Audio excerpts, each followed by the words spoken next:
Thank you for your kind words, dear Carlos Morais Pires, dear all ABIN team. Good morning, ladies and gentlemen. On behalf of the Deputy Mayor for Economy and Innovation, João Oliveira Costa, who unfortunately fell ill and sick, I am honored to speak and be here with you today. It is with great pleasure that I welcome you all to this international conference, an event that places Lisbon at the heart of the European debate on sustainable urban regeneration and promotion of cultural heritage. I would like to begin by greeting everyone present, especially our international partners, experts, leaders, and professionals whose knowledge and experience will enrich greatly this experience. A special thanks goes naturally to Agência Nova, the coordinator of the Hub-In project, for its dedication in organizing this conference and its close collaboration with the Lisbon City Council. We face indeed complex challenges, and the Hub-In project plays a pivotal role in demonstrating how innovation can serve as a powerful driver of transformation in historic neighborhoods, blending modernity, culture, and sustainability. Indeed, this initiative has enabled us to contribute to the creation of a vibrant, entrepreneurial, and creative ecosystem in the heart of Colina de Castelo, one of Lisbon's most significant and historic neighborhoods. This project has been highly rewarding, not only due to the revitalized energy it brings to this area, but also because of its potential to address daily challenges faced by this part of the city. In Lisbon, our commitment remains unwavering to build a vibrant and innovative future while honoring the city's unique history and identity. We are dedicated to improving the quality of life of those who live, work, and visit Colina do Castelo, transforming into a dynamic space for creativity, sustainability, and inclusion. Through projects like this, which have a direct impact on the community, we ensure that no one is left behind in the city's development process. I wish you all a productive gathering filled with ideas and discussions that can transform challenges into opportunities. May this conference mark, indeed, a milestone in our collective journey towards more vibrant, inclusive, and sustainable cities. Thank you all. Thank you very much. Have a good day.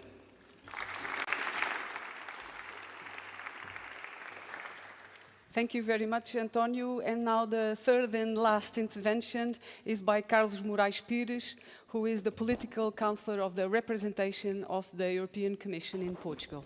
So good morning, everyone. Welcome to Lisbon. Thank you for the invitation to the Commission to be here today. Yes, it is. I think this project and this gathering is very important. I understand it's the last of your project, but it's the beginning of something else. I fully agree. Nothing is the end. It's always the beginning of something else.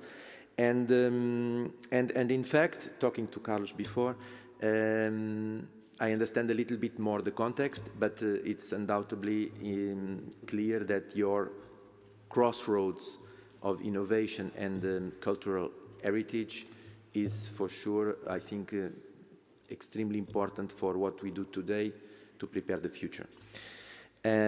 So I will read a little bit the message that we have prepared for today. So thank you very much for the invitation again.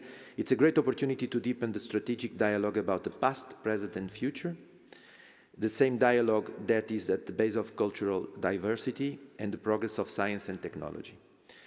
We could not have a better location, I learned something today, to host these international events. So Eiffel, I didn't know at all that Eiffel was part of this of this building. It's really impressive.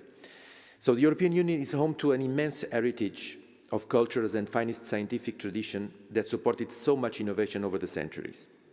We need in Europe and in the world to start from these roots when defining our paths for a future of peace and prosperity.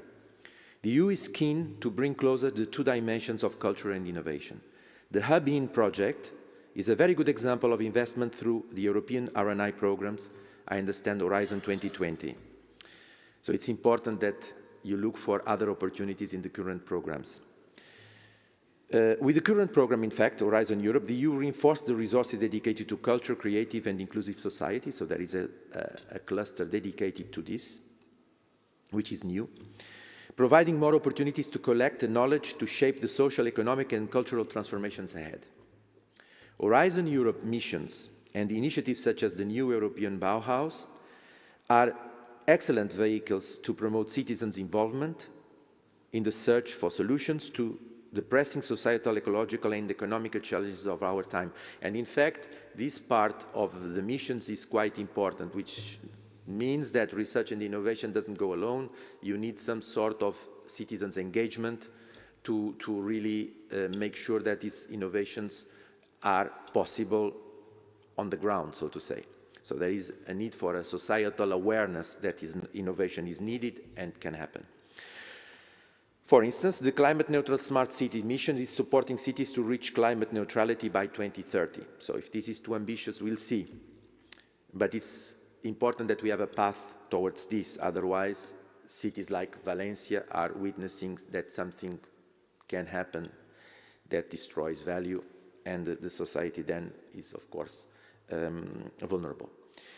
Its EU-funded projects bring opportunities to create synergies across European, national and regional programs. So this is also important to show that there is synergies that can be exploited between the EU funding, the national and the regional and the local and the local funding. This is important. It's difficult to do, but it's not impossible. So the New European Bauhaus initiative stems from a call by European Commission President von der Leyen in 2020 to express the objectives of sustainable development, linking it with the aesthetics of the spaces where people live. Since the beginning of 2024 of this year, the Commission started to restructure the New European Bauhaus framework to provide stable funding perspectives for the coming years, because it was a late arrival in the program, so it was a little bit difficult to shape it, so to say. But now things are a bit more clear in the framework of the New European Bauhaus, and the funding is there, so I hope it will bring opportunities for initiatives like yours. So other EU programs in this area also are possible as entry points for new funding, like the Creative Europe, although it's a bit more special. Europe has been an engine of progress for Portugal in its cities. According to 2022 data, Portugal has been steadily increasing its presence in the EU programs. So some figures for Portugal, which are important also, public figures. 750 different Portuguese organizations have so far received around 900 million euros of Horizon funding in 1,500 projects. But this is to say that across Horizon Europe, so from microelectronics to, so it's not about this area, so it's overall. So Portugal is for sure looking at Europe as a way to collaborate and to invest on innovation. And in the particular case of the New European Bauhaus, Portugal is quite prominent. It's also with a lot of funded projects worth 15-ish million euros, and it has been it has initiatives that were recognized as NEB partner and NEB friends flags. So the New European Bauhaus is also quite relevant for the Portuguese context of innovation. So citizens can indeed be test beds of our innovation capacity, looking at sustainability and new technologies and services, bringing innovation to historical urban areas, and here I'm talking more about what you have been doing, if I understand well, is certainly a big challenge given their role in the city's identity and the need to face several pressures that we all read in the news, at least the news that talk about Lisbon.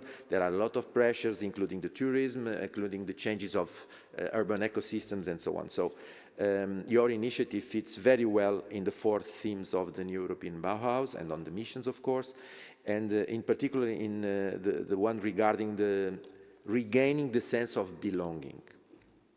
It is very important, the sharing of experiences that you are promoting with this event about the ways innovation can preserve the heritage and at the same time create new things that Europe generations can recognize as belonging to their local and European identities. In fact, what you do today will be the heritage of 125 years when we will be here celebrating the next generation of the Habin project. So I very much welcome your efforts to deepen the cooperation among European cities. So by setting up the alliance, you are contributing to spread the knowledge and practices across Europe, which are essential for a balanced urban development mixing culture and innovation. So, to conclude, culture and innovation are about putting people in the center. The cross-cutting nature of your initiative has great potential for Europe, and I wish you, of course, a big success in your work. Thank you for your attention.